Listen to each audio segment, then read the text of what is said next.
Bismillahirrahmanirrahim. Assalamualaikum warahmatullahi wabarakatuh. Kembali lagi dengan saya Muhammad Nopal Salamuddin dengan NIM 1903158. Pada kesempatan kali ini saya akan mempresentasikan tentang teori pembelajaran keterampilan sosial, di mana tema ini dengan mata kuliah Pendidikan Ilmu Pengetahuan Sosial atau PIPS dengan dosen yang terhormat Pak Supriyono, SPD MPD. Saya dari Ilmu Pendidikan Agama Islam, Fakultas Pendidikan Ilmu Pengetahuan Sosial, Universitas Pendidikan Indonesia. Nah, untuk selanjutnya saya akan mulai saja presentasinya. Nah, yang pertama kita harus mengerti apa itu pengertian dari keterampilan sosial. Nah, pengertiannya yaitu kemampuan individu untuk berkomunikasi secara efektif dengan orang lain baik secara verbal maupun nonverbal sesuai dengan situasi dan kondisi. Nah, jadi kita pasti bisalah untuk melakukan keterampilan sosial ini. Tapi pasti ada hambatannya, yaitu yang biasa terjadi adalah kita adalah malu dan grogi untuk mengeluarkan keterampilan sosial kita. Yang kedua, keterampilan sosial membawa orang lain untuk berani berbicara atau mengungkapkan setiap perasaan atau permasalahan yang dihadapi sekaligus untuk menyelesaikan suatu masalah atau mencari solusi. Nah, lalu apa saja aspek pada keterampilan sosial? Ada 5 aspek. Yang pertama, aspek pada hubungan dengan teman sebaya yang seumuran dengan kita. Yang kedua, manajemen diri. Ya, kita harus bisa mengatur diri sendiri gitu. Jangan sampai lepas kendali. Yang ketiga, kemampuan akademis.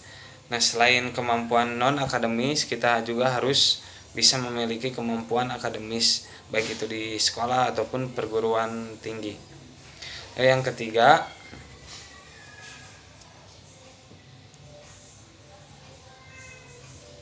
yang keempat, kepatuhan terhadap peraturan. Jadi kita hidup pasti berdampingan dengan aturan. Nah, jadi kita itu dalam keterampilan sosial harus bisa untuk mengikuti aturan yang berlaku. Ada suatu pepatah di mana bumi dipijak, di situ langit dijunjung.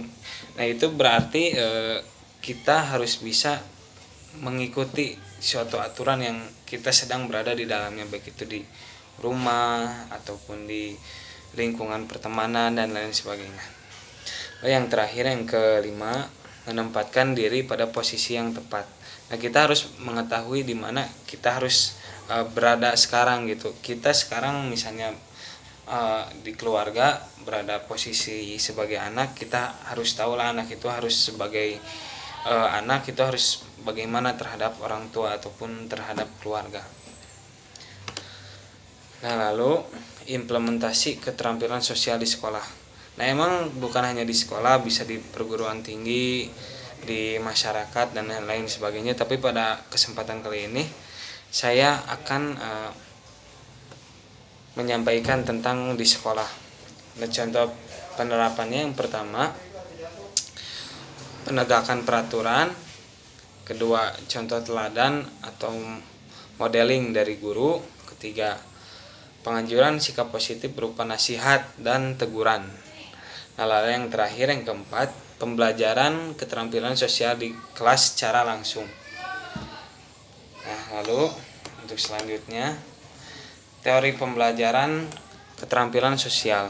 Ada 2. Yang pertama, teori pembelajaran kooperatif atau kolaboratif. Pengertiannya itu mendorong siswa untuk mengungkapkan idenya secara verbal dan membandingkan dengan ide temannya, dan membantu siswa belajar menghormati siswa yang pintar dan siswa yang lemah, juga menerima perbedaan ini. Nah, di sini kita diuji secara toleransi untuk menghargai perbedaan. Lalu yang terakhir, pembelajaran konstekstual, artinya upaya pendidik untuk menghubungkan antara materi yang diajarkan dengan situasi dunia yang sebenarnya. Nah, cukup itu saja yang bisa saya sampaikan. Mohon maaf apabila ada kesalahan kata. Semoga bermanfaat. Wassalamualaikum warahmatullahi wabarakatuh.